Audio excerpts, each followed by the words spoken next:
8.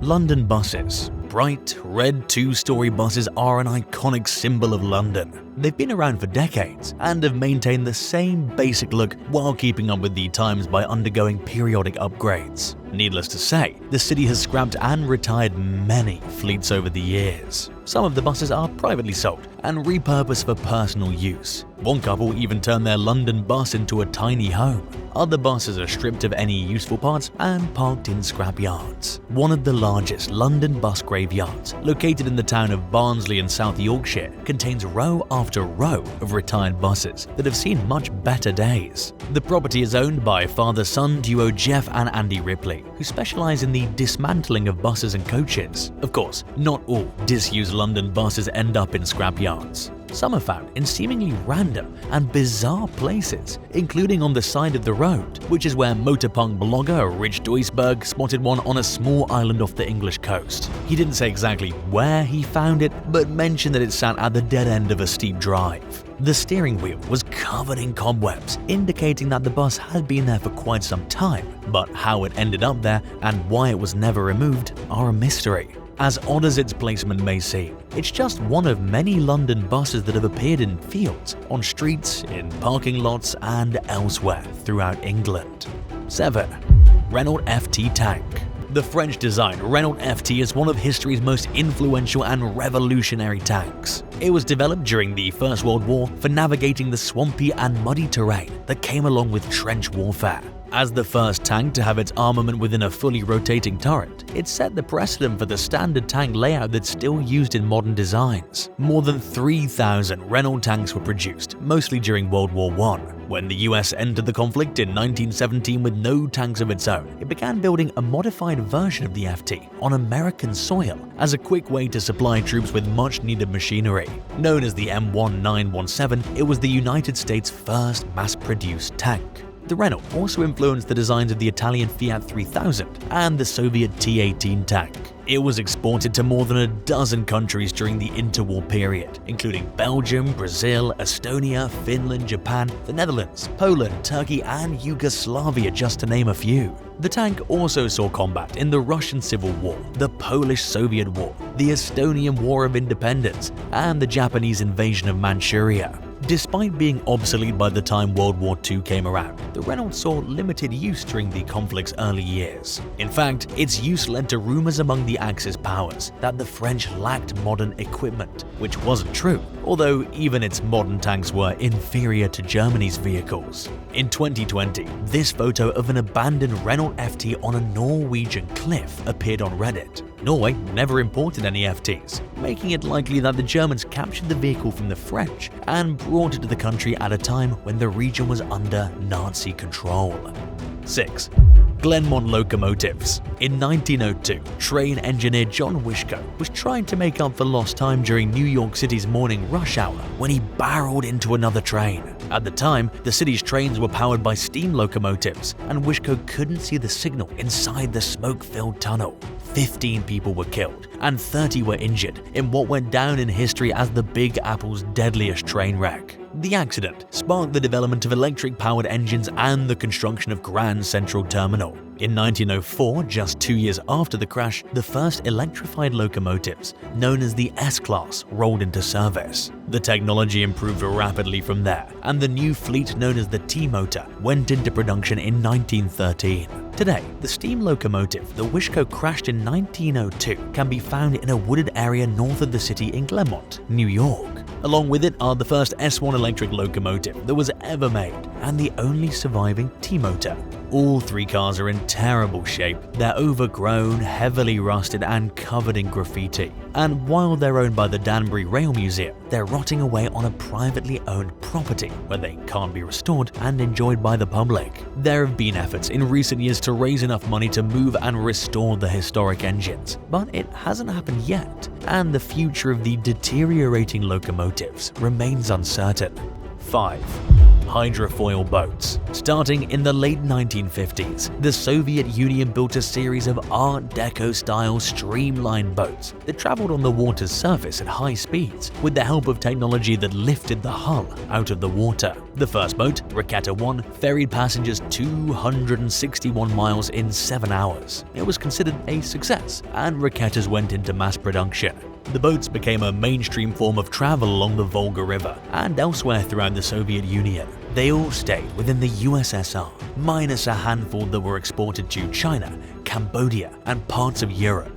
An estimated 3,000 civilian and military Raketas were built between 1957 and the early 70s. Money became tight when the Soviet Union collapsed, and the hydrofoil boats were taken out of service, marking the end of an era of uniquely Russian river travel. Some Raketas in other countries remain in service today, including in China and Vietnam. It's unclear how many hydrofoil boats survive today, but the number's thought to be low. In the closed city of Zayazorsk, there's a boat graveyard filled with the space-age-like vehicles, most of which are thought to be inoperable. While some Raketas have been repurposed as bars and other establishments, the boats in Zayazorsk seem to simply be rotting away with no apparent future plans. In recent years, there have been calls to revive old hydrofoils and to build new ones. A few have been built, and they look even more like space vehicles than the old Raketas. Whether more of the old boats will be restored remains to be seen. And while it's unlikely that hydrofoils will be revived to the popularity they experienced during their golden age, they seem like a convenient way to get from point A to point B in situations where driving seems like a hassle, yet it's not worth the cost of an airline ticket. Have you ever seen a hydrofoil boat in person? Tell us in the comments below and hit subscribe while you're at it. 4.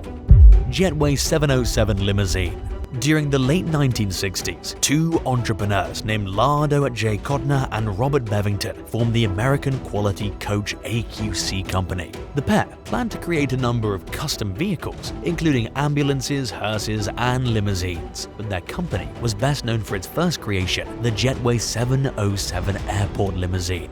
Measuring 28 feet long, it was built using a lengthened Oldsmobile Tornado chassis. The supersized car had a raised roof with skylights, 8 doors, enough room for 12 to 15 people, ample cargo space, and was the first stretch limo to feature twin rear axles. As impressive as the Jetway 707 was, it simply wasn't practical. It failed to sell, and production lasted for just 2 years, ending in 1970. Estimates of how many were built vary, putting the number somewhere between 52 and 150. Very few survive today, and it's even rarer to find one in good or excellent condition.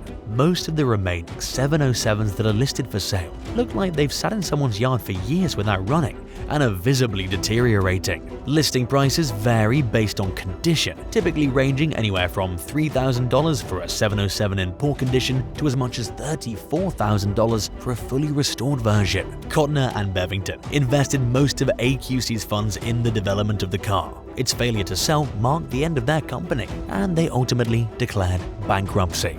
3. T-28 prototype. Toward the end of World War II, the American military sought to develop a heavy-duty tank that was capable of breaking through German defenses at the Siegfried Line and invading the Japanese mainland, while offering top-level protection to the crew members inside. 2 prototypes of a 100-ton vehicle called the T-28 Super Heavy tank were built. It was still in its trial phases when the Allies breached the Siegfried Line, so its developers decided that it would instead be used in the impending invasion of Japan.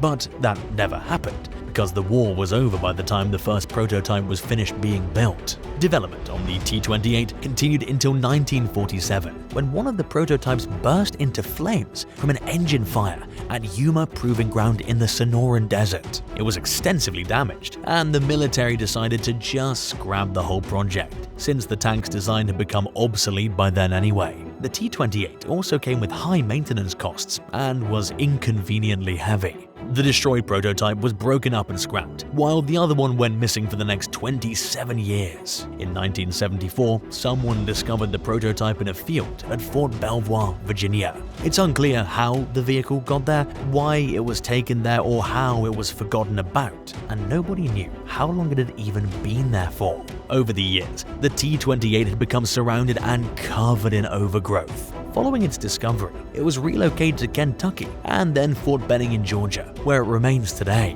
The tank was in a minor accident in 2017 and sustained slight damage, but is otherwise in good condition. 2. The Covenanter.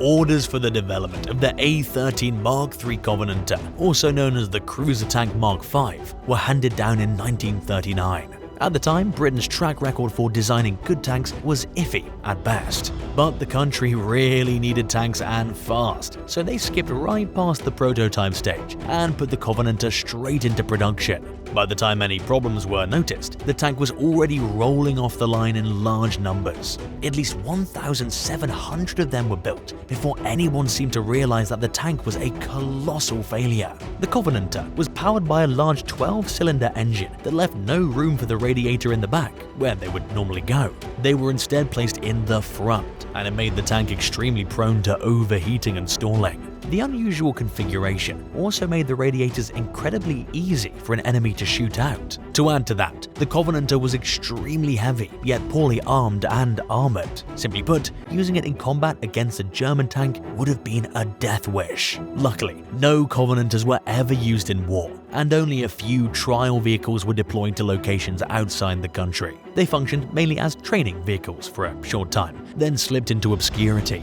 There are only a handful of known surviving examples of the tank. One was discovered buried in mud in Surrey, England in 1977. It underwent restoration and is on display at the Tank Museum in Bovington. Another Covenanter was found buried beneath a vineyard in the same region in 2017. The Canadian Army buried both tanks when they left the area in 1944. There are 2 other partially buried wrecked Covenanters in Norfolk and 2 in Australia. 1. Fairchild Dornier 728 prototype.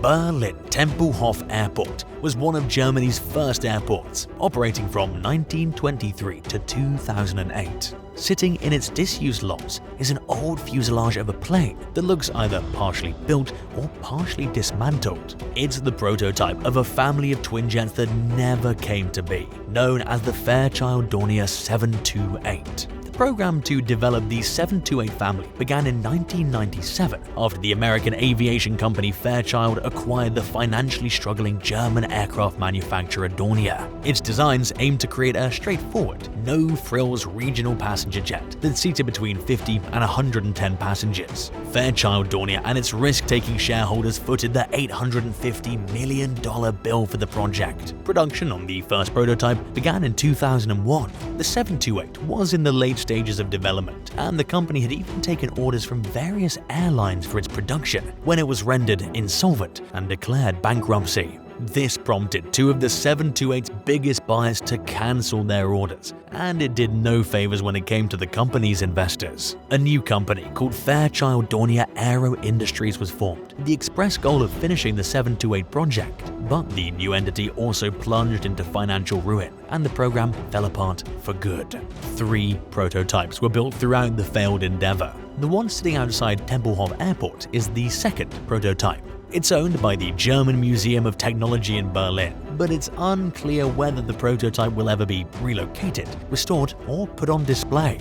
The first prototype was sold for research purposes, and the third prototype is at the Technik Museum Speyer. Thanks for watching. Which of these abandoned vehicles impressed you the most? Tell us in the comments below, and don't forget to subscribe. See you next time. Bye.